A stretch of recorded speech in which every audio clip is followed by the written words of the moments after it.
بہت ضروری ہے۔ وَمَن يَشْفَعْ شَفَاعَةً حَسَنَةً يَكُن لَّهُ نَصِيبٌ مِّنْهَا، جو کوئی اچھی سفارش کرے تو اس کے لیے اس میں سے حصہ ہوگا۔ وَمَن يَشْفَعْ شَفَاعَةً سَيِّئَةً، جو کوئی بری سفارش کرے يَكُن لَّهُ كِفْلٌ مِّنْهَا، تو اس کے لیے اس میں سے حصہ ہوگا۔ وَكَانَ اللَّهُ عَلَى كُلِّ شَيْءٍ مُقِيتًا، اللہ تعالیٰ ہر چیز پر قادر ہے۔ آگے سلام کا طریقہ بتا دیا۔ وَإِذَا حُيِّيتُم بِتَحِيَّةٍ، اگر تمہیں دعا دی جائے سلام کے ذریعے سے، فَحَيُّوا بِأَحْسَنَ مِنْهَا، تم اس کو اس کے اچھے طریقے سے جواب دو۔ مثال کے طور پر بخاری شریف کی، ترمذی شریف کی روایت ہے، کوئی آدمی کہتا ہے السلام علیکم، تو اس کا جواب کیسے دینا ہے؟ وعلیکم السلام ورحمۃ اللہ، یہ ہے اس سے بہتر جواب۔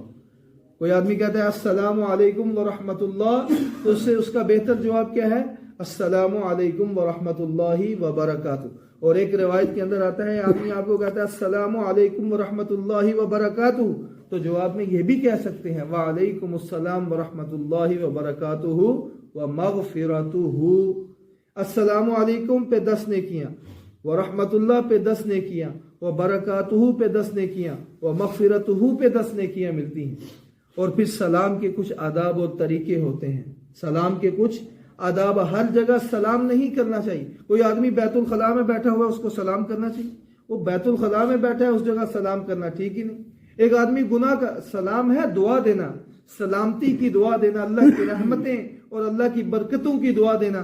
اور ایک آدمی گناہ کی کام کر رہا ہے، غیر شرعی، ایک آدمی جوا کھیل رہا ہے، ایک آدمی جھوٹ بول رہا ہے، ایک آدمی غلط کام کر رہا ہے، جو بھی ہو کسے باشد ہمارے معاشرے کے اندر جو غلط، ایسے لوگوں کو سلام نہیں کرنا چاہیے۔ ایک آدمی غیر شرعی کام کر رہا ہے، اللہ کی حدود کو توڑا اور آپ اس کو اللہ کی سلامتی کی دعائیں دے رہی، تو دعا کا مستحق ہی نہیں ہے، وہ تو نافرمانی کر رہا ہے۔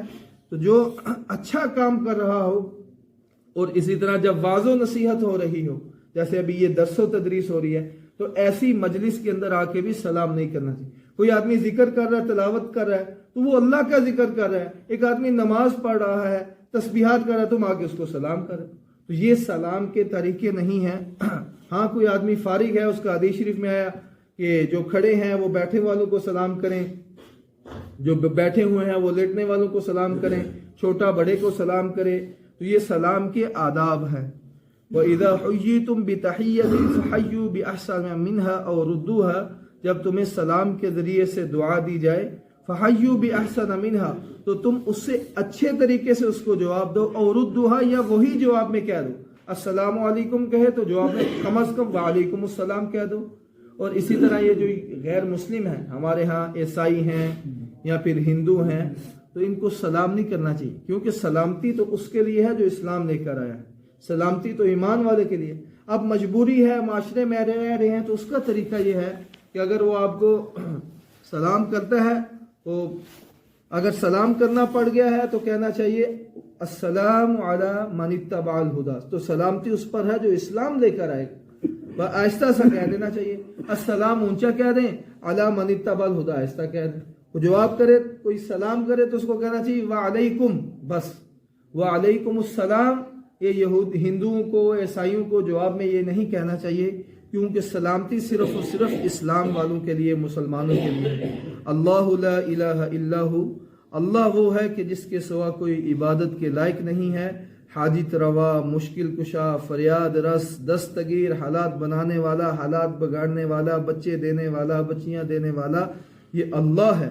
لَيَجْمَعَنَّكُمْ إِلَى يَوْمِ الْقِيَامَةِ لَا رَيْبَ فِيهِ، ضرور بھی ضرور اللہ تعالیٰ تمہیں قیامت کے دن میں جمع کرے گا کہ جس کے آنے میں کوئی شک نہیں ہے۔ وَمَنْ أَصْدَقُ مِنَ اللَّهِ حَدِيثًا، اور اللہ سے سچی بات کس کی ہو سکتی ہے۔ اللہ تعالیٰ ہمیں بھی صحیح معنوں میں دین کے مطابق زندگی گزارنے کی توفیق عطا فرمائے، اور آخرت کو سامنے، جب آخرت سامنے ہوگی، آخرت کی آنے والی منازل سامنے ہوگی، تو پھر انشاءاللہ بندہ دین پر بھی آئے گا، ایمان اور عمل صالح والی زندگی بھی گزارے گا، اور اپنے جتنے بھی معاملات ہیں، معاشرات ہیں، معاشرت ہے، شادی بیاہ، خوشی غمی کے مواقع ہیں، ان سب واقع میں اسلامی اصولوں کے مطابق اپنے طور طریقے اختیار کرے گا۔ اللہ ہم سب کو اس کی توفیق دے۔ الحمدللہ رب العالمین۔